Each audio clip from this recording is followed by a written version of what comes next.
What up? My name is Brad. Welcome back to the channel. Now, normally you probably know me or you're subbed to me because of Dragon Ball, or you're not subbed to me, and you probably should fix that if you want. What up? My name is Brad.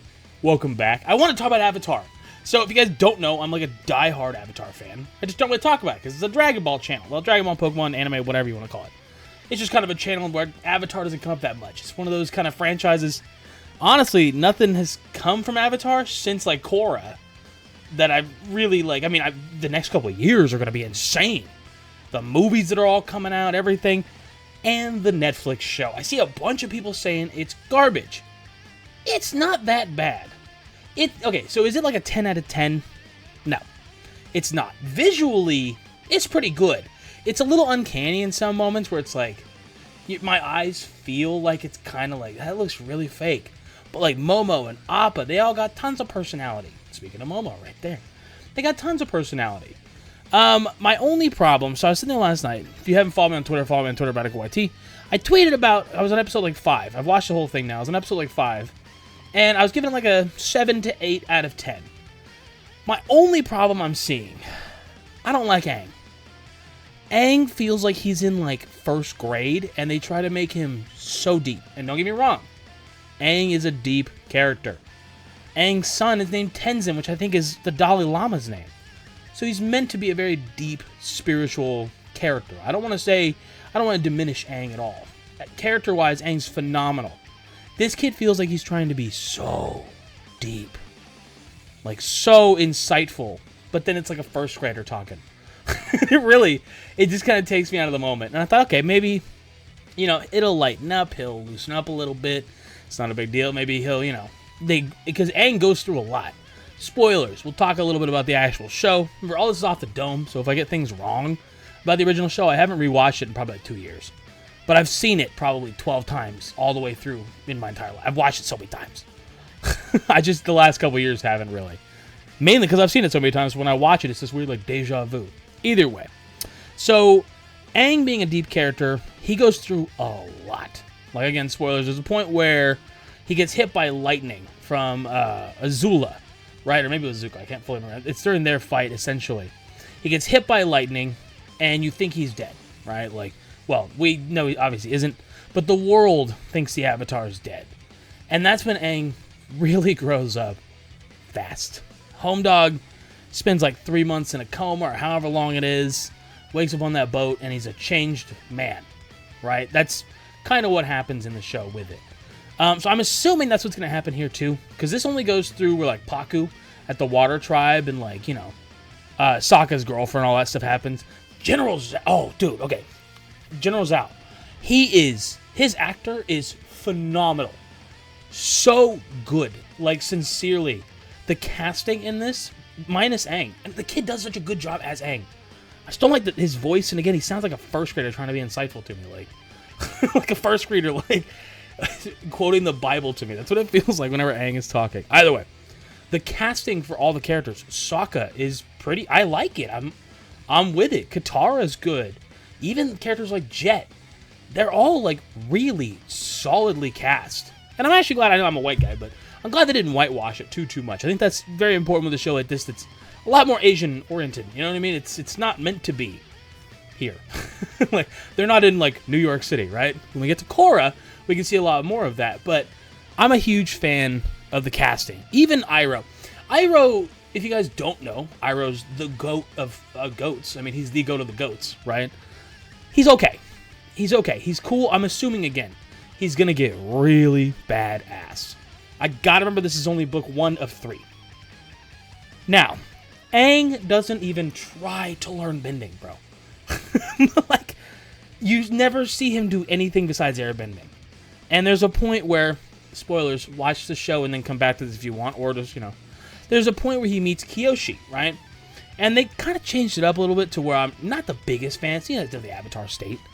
They have to be at their shrine to channel it, and Kyoshi just takes him over and does it. And I don't know, it's kind of a funky little change. That it's not the end of the world, right? But, I don't know, it's okay. Kyoshi's actress, again, phenomenal. Oh, dude, phenomenal, bro. And then we get to, like, Roku and stuff, bro. Oh, it was so good. So I'm watching it last night, And it starts out with Roku being like, "Why don't you bow in my presence?" And then he starts laughing, and dude, it's the best. So all that stuff, character-wise, they're all phenomenal. Even Aang's character is. It might be that it's just his voice, to be honest with you, because he looks the part. He plays a little. The CGI with Aang's airbending is a little rough. In some points, you're like, "What's going on here? It's like what happened here?" But he's really the only one I saw an issue with. Most of the bending is fantastic. I think right now I'm sitting at a solid 7 out of 10. It would be 8 out of 10, and I think it will get to that when Aang kind of grows up a little bit. I think we will eventually get to an 8 out of 10 for me. It's literally just 7 out of 10 just because of Aang. That's it. Everybody else, Katara's great. Sokka's great. Suki even is exactly the character you expected. Dude, they even do Secret Tunnel, bro. I was sitting there watching. There's a scene where they go down there and they meet the guys, Secret Tunnel. And they do all this stuff, and you think they're just going to leave. And then homie breaks out the Secret Tunnel, and it's like, I like it. It's good. It's good. I really hope it maintains being as solid as I like it. Again, is it ever going to beat the original Avatar? God, no. And there's another Avatar follow-up coming up where they're all in their 30s, and I can't fucking wait. I can't wait for that. But this is a nice little filler in the moment. Would I pay for Netflix just to watch it? No. But I wouldn't have done it with One Piece either.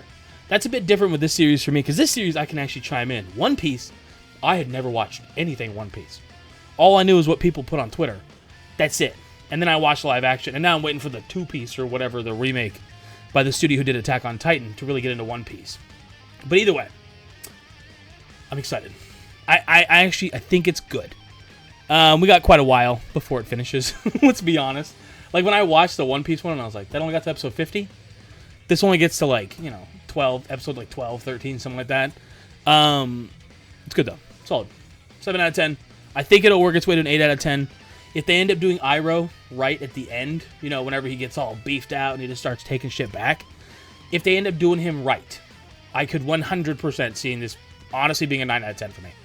I think they did a good job. Admittedly, the standards or the expectations were low. Let's be honest, man. Okay, the original. We all know the Avatar movie that came out. It was honestly one of the worst pieces. I kept waiting for them to say a name wrong. Somebody's name, and they said every name right. And I'm like, all right, we're looking good. Boomy was all right. Boomy's not in the story for very long, anyways, and he's only really badass at the very end. He's all right. It was kind of like they could have made him a little more jacked, but he had to be an old man. It was fine. All that stuff is cool. Even cabbage merchants in it. All the little tiny things you want to see from Avatar are in it. And there's a little tiny little bit of cringeness, but it's really... Just look past it. Just enjoy it for what it is. Don't take it too serious. It's literally Avatar Last Airbender.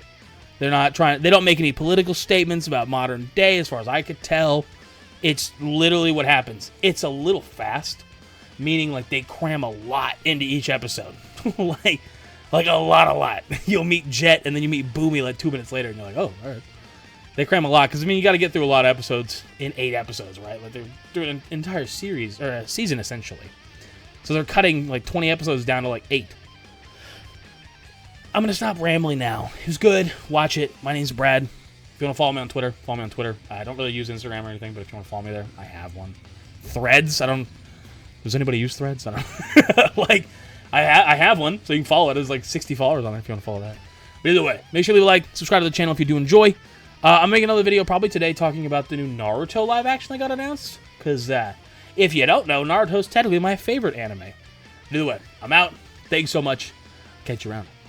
Deuces.